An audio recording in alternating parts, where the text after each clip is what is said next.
ഇവാഞ്ചലിയും അനുദിന സുവിശേഷ വിചിന്തനം. നവംബർ 30 ശനി, അപ്പസ്തോലനായ വിശുദ്ധ അന്ത്രയോസിന്റെ തിരുനാൾ.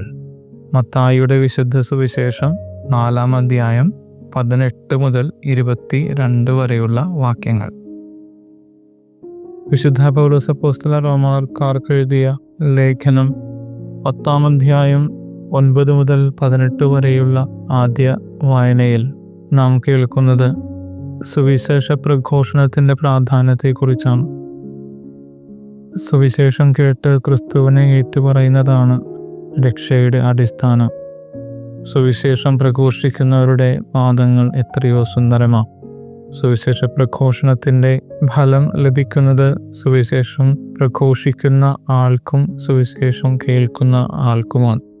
ഇരുവശത്തും ഫലപ്രദമായ, ഇരുവശത്തും ഗുണപ്രദമായ ഒരു പ്രവൃത്തി. വിശുദ്ധ അന്ത്രയോസിന്റെ തിരുനാൾ നാം ഇന്ന് ആഘോഷിക്കുമ്പോൾ ചുവപ്പ് വസ്ത്രമാണ് ധരിച്ചിരിക്കുന്നത്. രക്തസാക്ഷിയാണ് വിശുദ്ധ അന്ത്രയോസ്. തൻ്റെ സുവിശേഷ പ്രഘോഷണത്തിന്റെ സമയത്ത് ഗ്രീസിലെ ഗവർണറുടെ ഭാര്യയെ മാനസാന്തരപ്പെടുത്തിയതിനെ തുടർന്ന് അതിൻ്റെ ഫലമായി അന്ത്രയോസിന് ലഭിച്ച ദൈവിക സമ്മാനമാണ് രക്തസാക്ഷിത്വം.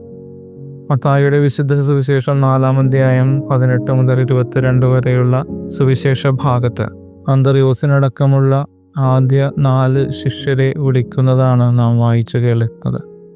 പത്രോസിനെയും അന്ത്രയോസിനെയും വിളിക്കുമ്പോഴും അതിനെ തുടർന്ന് കുറച്ചുകൂടി മുന്നോട്ട് പോയതിനു ശേഷം സെബെദീപുത്രന്മാരായ യാക്കോബിനെയും സഹോദരനെയും ക്ഷണിക്കുമ്പോഴും 2 കൂട്ടരുടെയും ആദ്യ 4 ശിഷ്യരുടെയും പ്രതികരണത്തെക്കുറിച്ച് സുവിശേഷകൻ എഴുതി വയ്ക്കുന്നത് തൽക്ഷണം അവർ ചെയ്തിരുന്ന കാര്യങ്ങളെല്ലാം നിർത്തി ഉണ്ടായിരുന്നവയെല്ലാം ഉപേക്ഷിച്ച് ക്രിസ്തുവിനെ അനുഗമിച്ചു എന്നാണ്. ക്രിസ്തുവിന് അന്നോളം അപ്പസ്തോലന്മാർ ആരുമില്ല, ശിഷ്യന്മാർ ആരുമില്ല.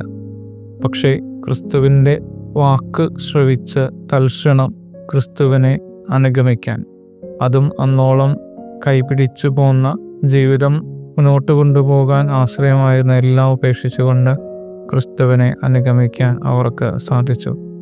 വിശുദ്ധ അന്ത്രയോസിന്റെ തിരുനാൾ ആഘോഷിക്കുമ്പോൾ നമ്മോടുമുള്ളൊരു വെല്ലുവിളി അത് തന്നെയാകണം. ക്രിസ്തുവിനെ അനുഗമിക്കുന്നതിൽ തീക്ഷ്ണതയും തീവ്രതയും എത്രമാത്രം നമുക്കുണ്ട്. എല്ലാം ഉപേക്ഷിച്ച് ക്രിസ്തുവിനെ മാത്രമായി ഇറങ്ങിത്തിരിക്കാൻ നമുക്ക് സാധിക്കുന്നുണ്ടോ?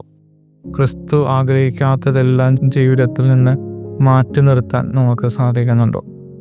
ആരാധനാ ക്രമവത്സരത്തിൻ്റെ 1 വർഷം അവസാനിക്കുകയാണ്. നാളെ മുതൽ പുതിയൊരു ആരാധനാ ക്രമവത്സരം നാം ആരംഭിക്കുന്നു. ഒരു പുതുവർഷമാണ്. തീരുമാനങ്ങളെടുക്കാം. ക്രിസ്തുവിനോട് ചേർന്ന് നിൽക്കാൻ, ക്രിസ്തുവിന് വേണ്ടി ജീവിക്കാൻ, രക്തസാക്ഷിത്വം വഴി ക്രിസ്തുവിന് വേണ്ടി ജീവിക്കാൻ. വിശുദ്ധ അന്ത്രയോസിന്റെ പ്രത്യേക മാധ്യസ്ഥം നമ്മെ ശക്തരാക്കട്ടെ. വിശുദ്ധ അന്ത്രയോസിന്റെ പ്രത്യേക മാധ്യസ്ഥം നമുക്കുണ്ടാവട്ടെ.